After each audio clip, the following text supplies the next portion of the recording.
내가 74년, 75년 유신헌법 때 감옥을 살 때에 나하고 같은 시기에 감옥 들어온 사람이 장준하 선생이라고 있었습니다. 장준하. 사상계를 시작하신 아주 특출한 분이랬습니다. 그분도 이제 유신헌법 반대하다가 장준하, 백기환 그런 분들이 같은 시기에 들어오고, 우리 팀은 우리 성남의 이해향 목사, 인명진 목사 뭐 이렇게들 이제 같은 안양교도소에서 살았습니다. 장준하 선생과 같은 방에서 살았는데 감탄을 했습니다.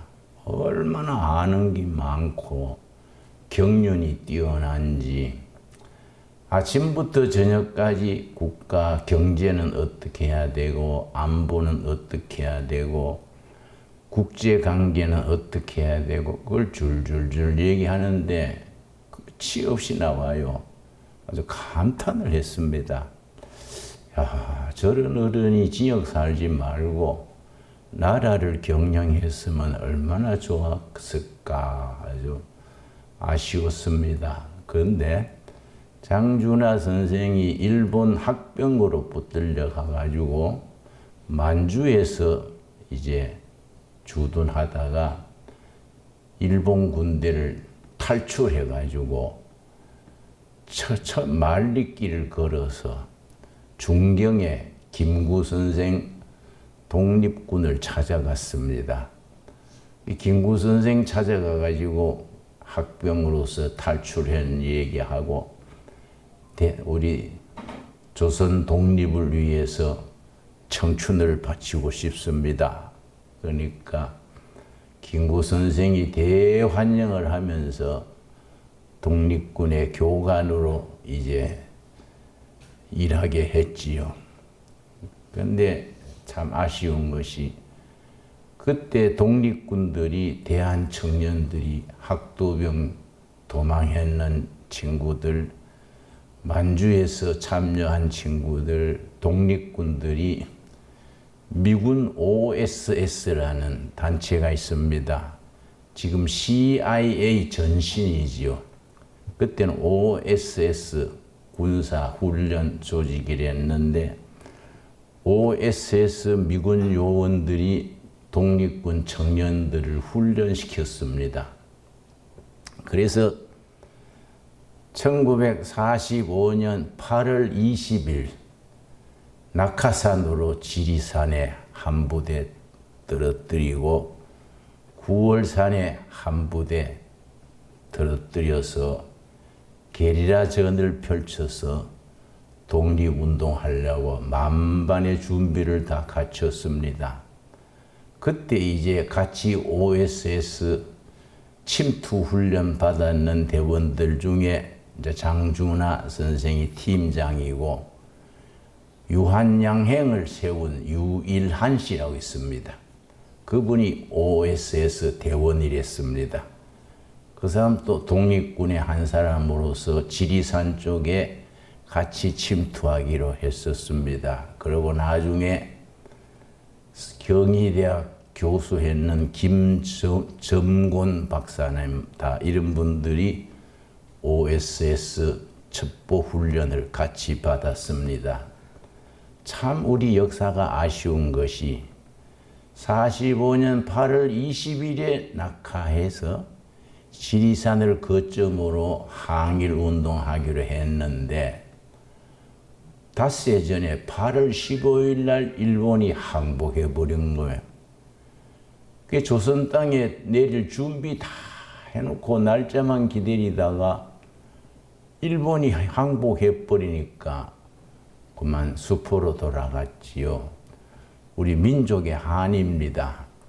일본이 한 달 뒤에 항복한다든지 뭐 그랬으면 우리가 우리 손으로 독립 저항 운동을 해서 소련이나 미국 힘은 물론 받겠지만 소련 힘 빌리지 않고 남북이 통일이 됐었겠지요.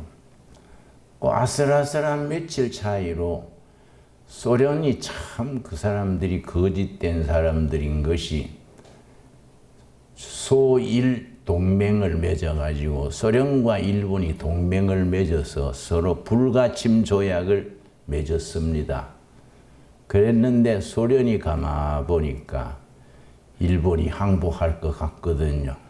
그래서 나가사키의 히로시마에 원자탄 탁 떨어지니까 아차, 잘못하면 우리가 시기를 놓치겠다.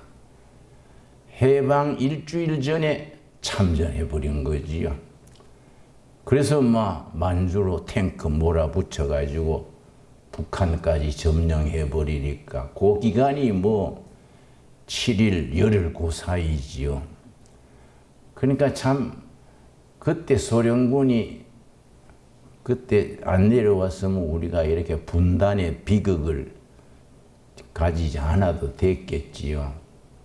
그래서 우리 장준하 선생이 참 탄식을 하면서 우리가 그렇게 OSS 군사훈련 받아가지고 9월산 지리산에 침투해가지고 일본 경찰서 습격하고 저 만주로 중국으로 군인 수송하는 열차 폭파하고 그래서 우리가 왜 이렇게 분단 국가가 됐겠느냐.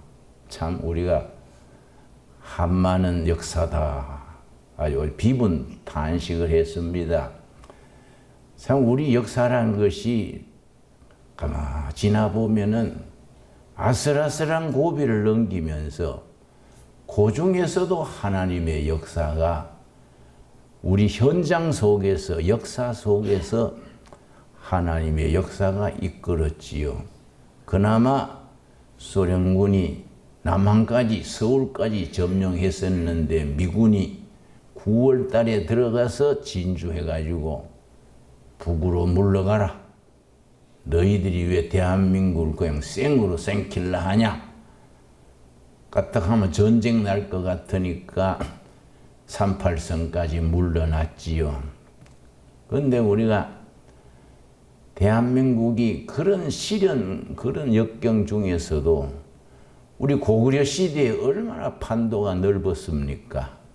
만주 전체 저는 지금 북경까지가 고구려 땅이랬습니다.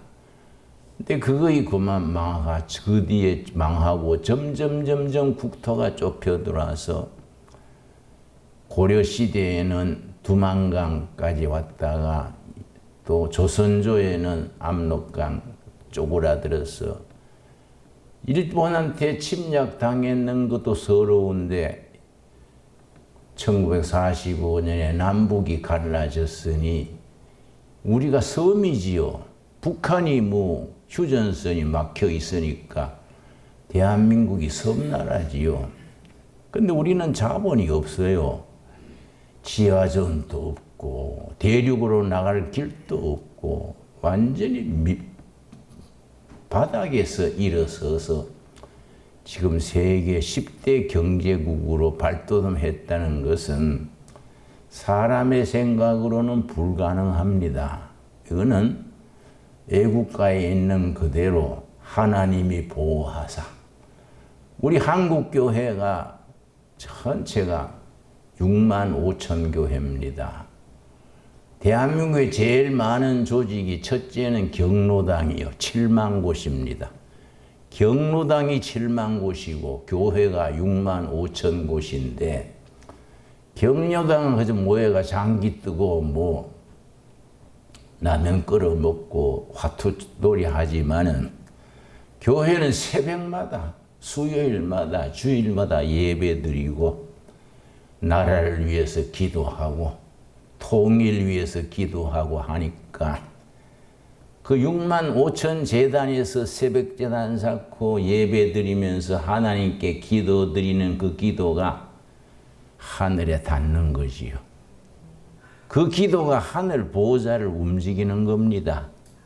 지금은 어려운 처지에 있지만은 멀지 않은 때 휴전 없어지고 휴전선 없어지고 남북 통일이 평화적으로 통일이 돼서 정말 예수 잘 믿는 나라, 세계 모범 국가로 발돋움하게 될 줄로 믿습니다. 아멘. 그런 꿈과 비전의 중심에 우리 둘의 수도원, 둘의 마을, 둘의 교회가 있는 겁니다. 그러니까 작은 교회라고 뭐 그렇게 대충 생각하면 안 됩니다. 여러분, 예수님이 3년간 사역하시면서 시간과 에너지의 70%를 12제자 키우는 데 집중했습니다. 나머지 병자 고치고 말씀 전하고 그랬는데 70% 이상은 12제자. 그 12제자도 한 명은 실패해서 가룟 유다가 나왔지요. 예수님의 사역은 작은 12명에 집중하셨습니다. 적다고 그게 힘이 없는 게 아닙니다. 교인이 뭐 10,000명, 10만 명, 몇십만 명 돼도 뭐 요새 어떤 교회는 몇십만 돼도 뭐 이재명 데리다가 박수치고 뭐 애국자라 그러고 뭐 그런 보면 내가 저 사람들이 쉰밥을 먹었나 뭐 갑자기 신약 구약이 아니고 지향구나 그런 생각이 들지요. 그러니까 우리가 살아계신 하나님의 말씀을 가지고 혼이 깨야 돼. 영혼이 깨어나가지고 바른 깨달음, 바른 말, 바른 행동이 따라가야 되지요. 그러니까 머리로 바로 깨닫고 가슴으로 뜨겁게 믿어서 온몸으로 실천하고 사는 겁니다. 그래서 우리가 지금 생각하는 이 비전과 미래가 우리 생각하는 것보다는 훨씬 더 중요합니다. 앞으로 굉장히 중요합니다. 그래서 우리가 역사 얘기하던 김에 소련군이 휴전선 북쪽, 미군이 남쪽 차지하니까 미소 공동위원회를 만들었습니다. 한반도를 어떻게 해결하느냐? 미소 공동위원회를 만들어가지고 인원하니까 소련이 욕심이 있어가지고 안 되는 거예요. 벌써 1946년 해방되자마자 북한은 이민군을 뽑아가 훈련시키고 모택동 군대에 있던 한인 군인 5만 명을 조선군에 딱 편입시킨 거예요. 한반도를 공산하기 위해서 모택동 군대에 있던 그 팔로군 그래요. 만주 이쪽 지역 인민군이 중공군이 팔로군인데 팔로군에 소속됐던 5만 명을 딱 조선민주주의 인민공화국 김일성 군대에 넘겨준 거예요. 그리고 참 우리가 불리했던 것이 일본군이 가지고 있던 모든 탱크, 기관총, 무기를 일본군이 다 손 놓고 쫓겨갔거든요. 그걸 북한에 그냥 넘겨준 겁니다. 일본군 무기를 다 인민군이 차지해가지고, 그리고 얼마나 그 군대가 막강합니까? 그러니까 이승만 대통령이 낌새가 심상찮으니 우리도 무기를 주세요. 미국에다가 몇 번이나 얘기했는데 미국에서 이승만 그 고집쟁이 영감이 무기 주면은 북진 통일하려고 한다. 전쟁 일으킬 위험이 있다. 안 줬어요. 그러니까 무기도 없이 일본 경찰이 쓰던 그 장총 그거 들고 인민군 그 최신 무기를 가지고 부딪혔으니 이게 뭐 게임이요. 우리나라는 망했어야 될 나라입니다.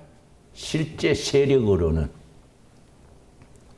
고비고비 하나님이 보호하사 지금 오히려 그래서 이승만 대통령이 1948년 8월 15일에 대한민국 건국을 하고 경제를 조사해 보니까 국민소득 38달러, 35달러요. 35달러.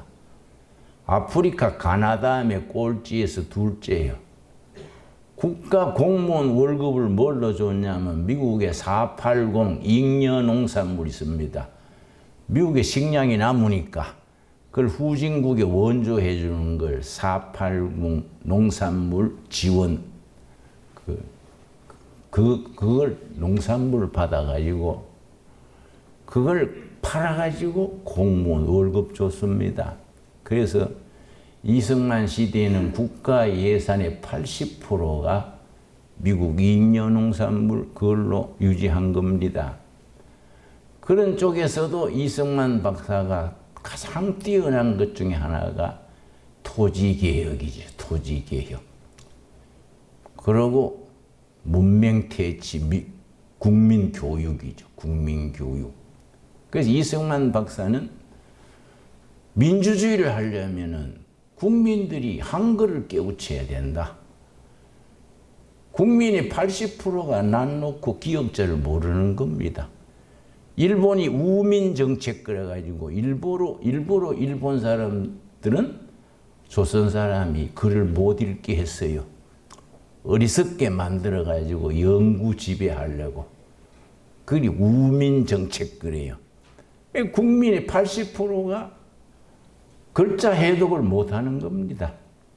이승만 박사는 민주주의는 선거를 해야 되는데 자기 이름자를 쓰고 누가 출마했는지 봐야 하니까 그를 깨우쳐야 된다. 그래서 국민교육운동을 폈지요. 그래서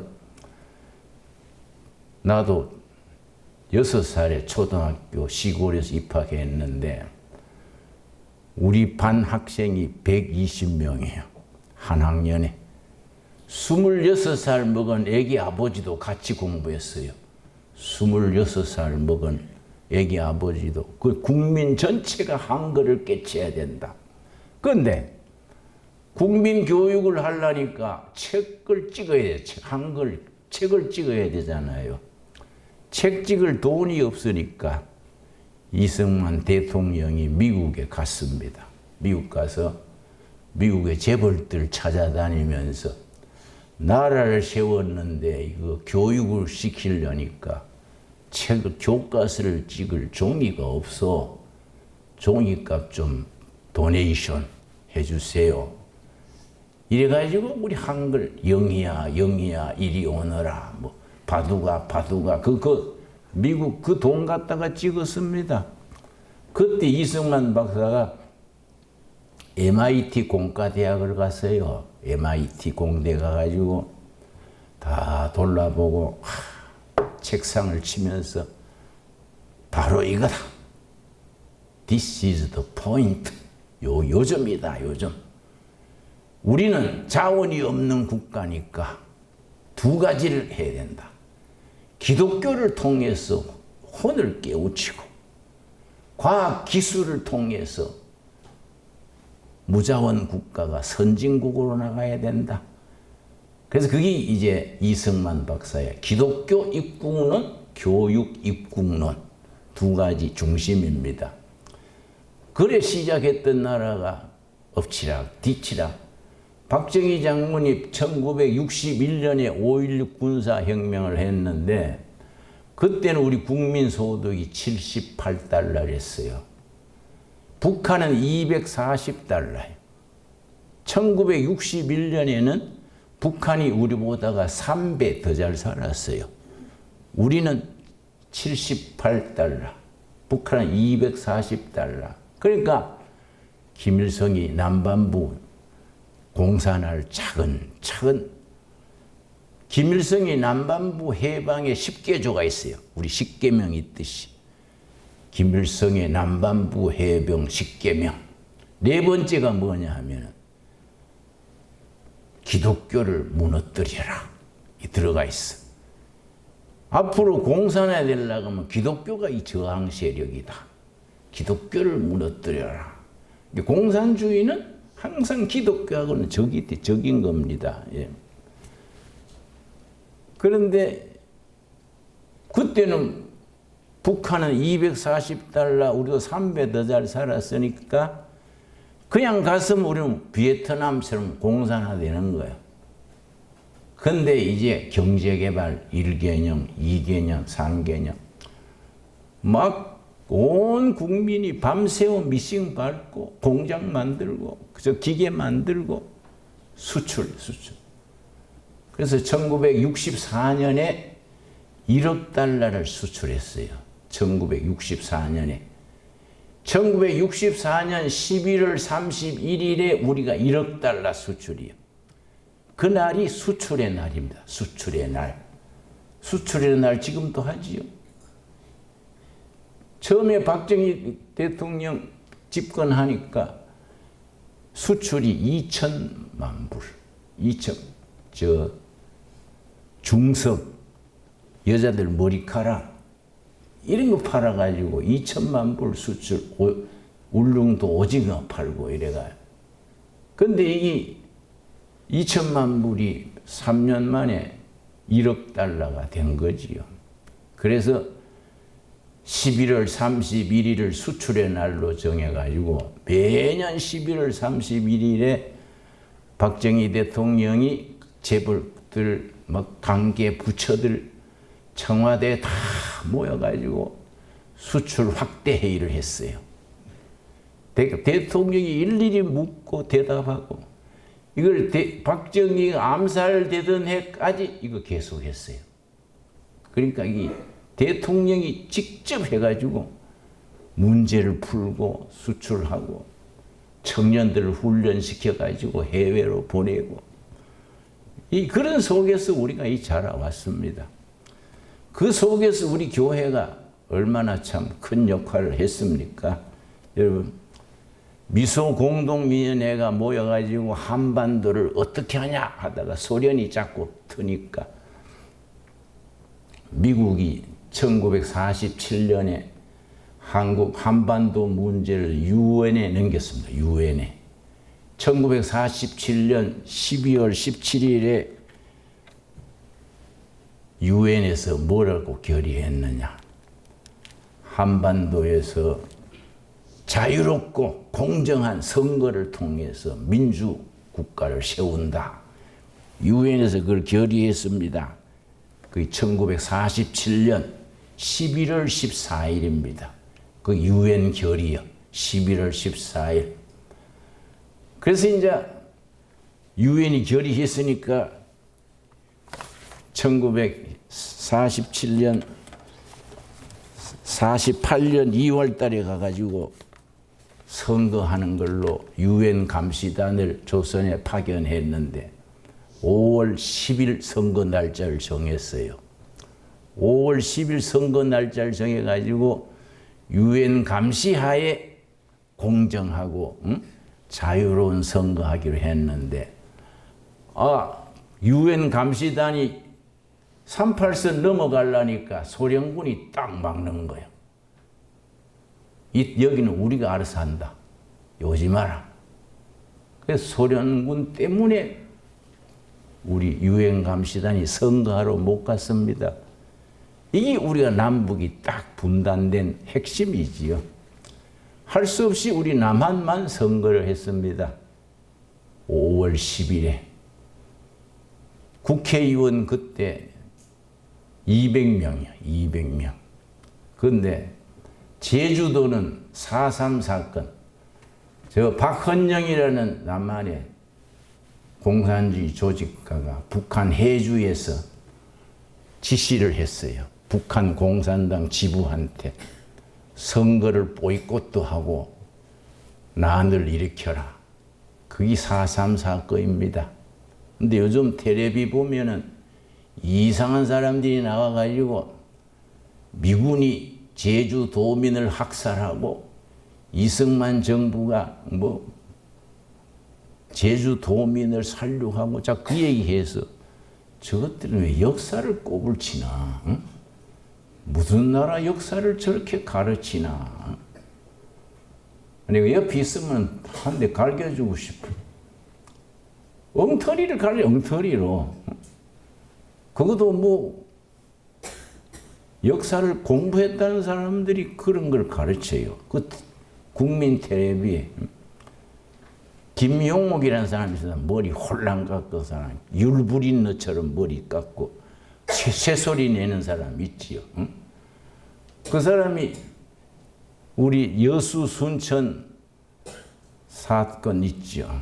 48년 11월 29일 날 터졌는데 10월 29일 터졌는데 그때 제주 4.3 사건의 폭도를 진압하려고 보냈는데 그 14연대 침투에 있던 간첩들이 김지혜 뭐 이런 사람들이 장교 21명을 사살하고 난을 일으킨 것이 14연대 반란 사건입니다. 그걸 이제 14연대 반란 사건이지요. 그때는 공산주의가 군대 내에 한 15%가 있었어. 군대 내에. 그런데 참 역사를 보면은 우리나라 참 희한한 역사인 것이 1948년 10월 29일 일어난 14연대 반란 사건 때문에 막 여수 순천 시민들이 쑥밭이 됐지요. 근데 거기 돌아보면은 그 사건이 났기 때문에 우리 정부가 이승만 정권이 결심을 한 거예요. 안 되겠다. 군대 안에 공산주의자가 너무 많다. 그래서 그때 계엄령을 내리고 12월 1일 날 계엄령을 실시해가지고 그게 유명한 보안법입니다. 보안법을 시작해서 군대 안에 있는 공산주의자들을 잡아내는데 그 책임자가 백선엽이요. 백선엽 장군이죠. 근데 백선엽이 하루는 저녁 퇴근하려 하는데 자기 백선엽은 대령인데 소령이 하나 와가지고 장군 대령님 부탁이 하나 있습니다. 그 뭐냐 하니까 우리 이번에 군대 내에 공산당 책임자였던 박정희라는 소령이 지금 잡혀가가지고 사형 선고받고 있는데 인재가 아깝습니다. 그 사람 살리면은 나라에 유익하겠는데요. 그런데 백선엽이 그 사형 선고받은 사람을 살리기가 어렵지요. 일단은 만나 주십시오. 그래 이제 데리고 와봐라 하니까 자기 밑에 있는 부하가 자기 육사 동기생 박정희를 데려왔어요. 같은 소령이지. 데려와가지고서는 백선엽이 마주 앉았는데 아무 소리 안 하고 가만히 있다가 대령님 날 한번 살려주시오. 딱 그 말이었어요. 날 한번 살려주시오. 내가 후회하지 않도록 하겠습니다. 그러니까 서로 통했어. 둘 다 일본 만주 군관학교 출신이고 하니까 그 백선엽이가 이 사람은 살려야 되겠다. 그래서 자기 상관 송요찬한테 부탁해가 사형을 면제시키고 제대시켰어요. 제대시키고 일이 없으니까 군사 공무원으로, 군 공무원으로 일하게 하다가 6.25 터진 뒤에 다시 군대에 들어와서 장군으로까지 올라갔지요. 참 그때 그 백선엽 장군이 박정희 소령을 살려준 그것이 정말로 하나님이 보호하사지요. 그 사람이 들어와가지고 경제를 일으키고 나라의 기강을 잡고 얼마나 큰일 했습니까? 그러니까 하나님의 역사 속에서 일이 이루어지는 걸 우리는 믿어야 돼요. 지금 북한 남북 통일은 내 생각할 때는 우리가 생각하기보다 더 빨리 될 걸로 생각합니다. 통일이 되려면 먼저 문화가 들어가야 돼. 그 다음에 경제가 들어가야 돼. 문화 통일, 경제 통일, 정치 통일. 이 3단계예요. 그런데 우리나라 K-팝, K-드라마 이래가지고 북한에서는 남한식으로 아내가 남편 보고 응? 뭐 오빠 오빠 이러니까 북한이 포고령이 내렸어요. 남편한테 오빠 하는 자는 건거한다. 남한 드라마 보고 오빠 오빠.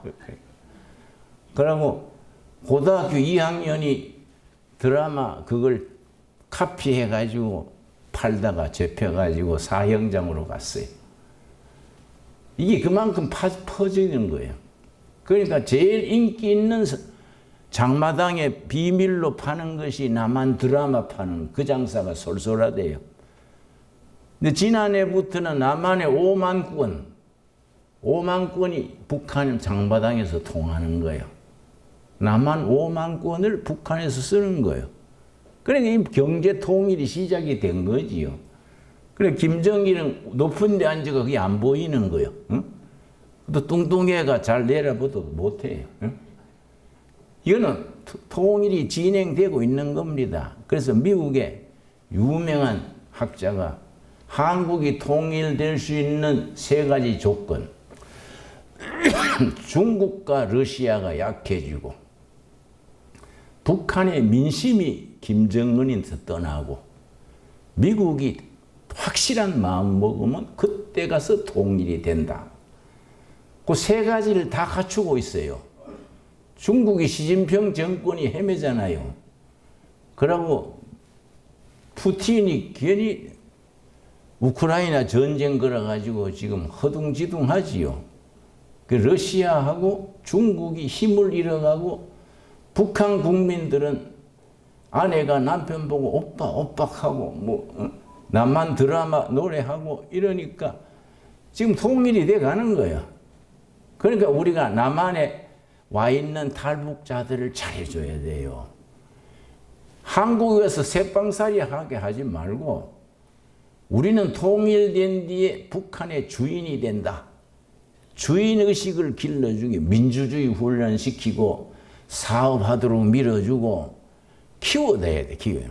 그러니까 나는 탈북민이 남한에 5만 명만 넘어서면은 통일이 된다.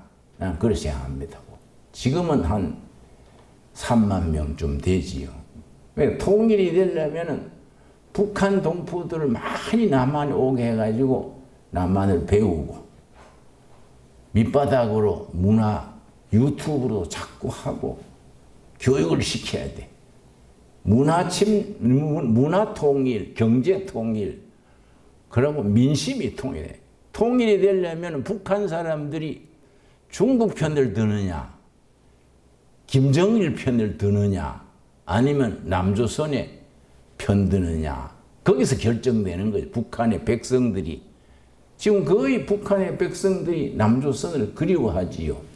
나도 지금 몇 년 됐습니다만 북한에 갔을 때 살짝이 우리 말하면 육군 대위지요. 육군 대위 만나가지고 얘기하는데 둘이 딱 되니까 남조선서 빨리 치고 올라와야 돼요. 대위요, 대위. 빨리 치고 올라오면 우리도 총뿌리를 뒤로 들깁니다. 그러다가 누가 오는 소리 들으니까 남조선이 그 어디가 많다디요? 뭐 이렇게 또 말을 바꾸더라고요. 그러니까 벌써 장교들이 마음이 뜬 거예요. 그런데 우리가 어떤 계기를 만들어가지고 전진해야 돼요. 그런데 중요한 게 뭐냐면은 북한에 수용소가 18군데가 있어요. 18군데 수용소 중에 20만 명이 수용돼 있는데 정치범 수용소에 절반은 예수 믿다가 잡혀간 사람이에요. 성경 가지고 있다가 잡히고 예배 보다가 잡히고 20만 명의 절반이면 10만이요. 10만. 10만 명이 예수 믿다 수용소 있기 때문에 이 사람들이 통일이 딱 되면 예비된 전도자들이야. 이 사람들이 나아가 간증하고 목숨 걸고 예수 믿었으니까 이 사람들이 최전선에 배치해가지고 남한교회가 꽉 밀고 하면은 대한민국 민족 복음화가 통일 이후에 신속히 이루어질 줄로 믿습니다. 그 남한교회는 그런 걸 전략적으로 접근해야 돼. 전략적으로 그런 걸 미리 계획을 하고 그래 통일된 뒤에 한국교회가 중국 선교로 거쳐서 예루살렘까지 들어가야지요. 한국교회가 굉장히 중요합니다. 우리가 이 동두천 골짜기에서 이렇게 쉽게 얘기하는 것 같지만은 이런 생각들이 앞으로 우리 아시아, 세계의 미래고 기독교의 미래요. 기독교가 새롭게 다시 시작되려 그러면은 한국적인 복음적이고 영혼을 사랑하고 그러고 자기 국가를 위해 헌신하는 이런 애국 정신을 가진 신앙이 하나님 사랑과 결의 사랑, 예수 사랑과 동포 사랑이 함께 나가는 인재들을 길러야 돼요. 그러니까 교육이 엄청 중요하지요. 근데 지금 정부는 우리 대안학교 하는 것도 뭐 국제를 빼라, 뭐 영어 학습하지 마라. 그 참 이상하지요. 중국 학습하는 건 놔둬요. 중국어는 놔두고 영어는 하지 마라. 우리 교사들이 걱정을 하길래 그 뭐 다른 척하고 애들 기숙사에 모아가 밤에 하면 되지 뭐 밤에 저녁에 따로 가외로 영어 하면 되지. 앞으로 우리나라가 살려면 세계화 해야 되지요. 세계화. 우리나라는 지하 자원이 없기 때문에 세계로 뻗어나가야 되지요. 우리가 세계화를 앞지르고 아날로그 시대에서 디지털로 앞질렀기 때문에 우리가 일본보다 앞섰잖아요. 포브스라는 미국의 잡지가 있습니다. 포브스에서 5월 달에 각국의 그 강대국 순서를 50나라를 쭉 썼는데 6번째가 코리아예요. 일본은 8번째예요. 한국과 일본 사이에 프랑스가 끼었어. 우리 바로 위에는 독일과 영국이 있고.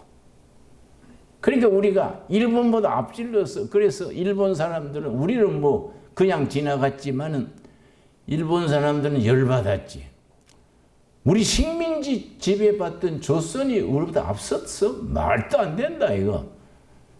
이 한국에서 포브스에 뇌물 쓴 거 아니냐. 일본말 와이로라 해요. 와이로 먹인 게 아니냐 하고 뭐 일본 매스컴에 떠들었습니다. 그 사람들 자존심이 되게 상한 거예요. 우리가 6등이고 자기들이 8등이니까. 내가 그래서 그 사람들 정신 차려야지 그런 소리 하고 있다가는 18등으로 떨어질 기다. 응? 우리는 통일이 된 뒤에는 4대 강국으로 진입할 수 있는 민족적인 저력이 있어. 그런 저력의 기초에 성경적인 신앙이요. 성경적인 신앙. 성경적인 바탕에서 우리 사회를 유지하고 체제를 유지하는데 4가지가 나왔어요. 성경에서.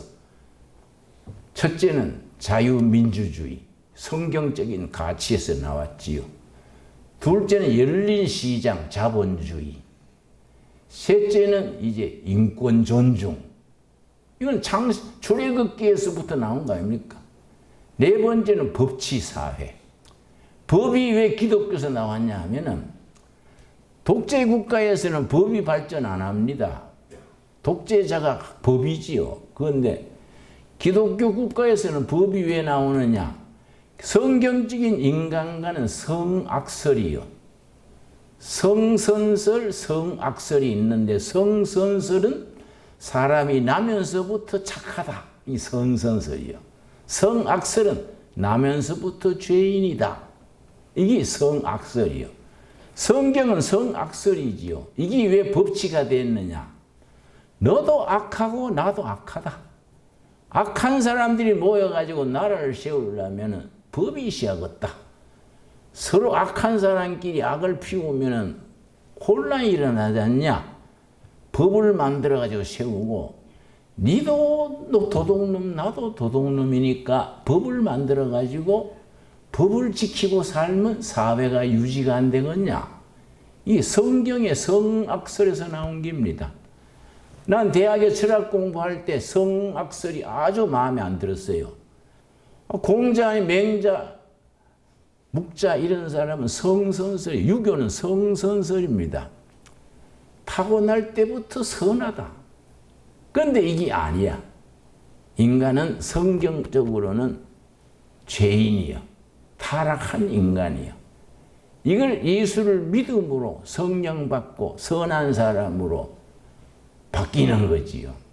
그러니까 이게 기독교 가치관이 우리 시대에 얼마나 중요하다는 것을 교회에서 배우고 가르치고 통일한국 시대에 이것을 국민들에 깨우쳐서 세계 모범적인 국가로 우리가 나가야 되지요.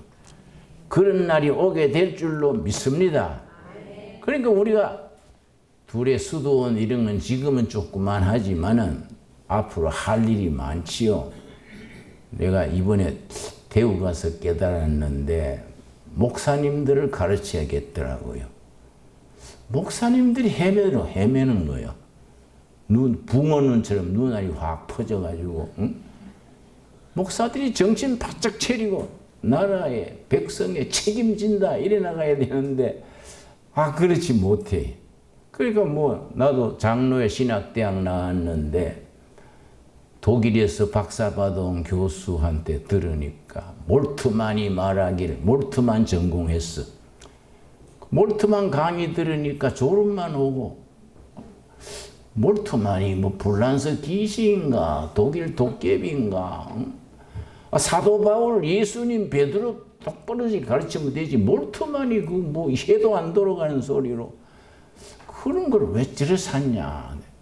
난 농촌 목회를 오래 했는데 그거 농민들 논 매다가 교회 종소리 듣고 호미 들고 와가지고 입구에 호미 걸어놓고 예배 보는데 그 사람들한테 몰트만이 말하기를 하면 그거 뭐 되겠습니까? 그렇지요. 기독교의 생명력, 몸으로 사랑하는 실천력, 불의에 대해서 저항하는 전투력, 이런 것들이 우리가 교회에서 삶으로 배워야지요.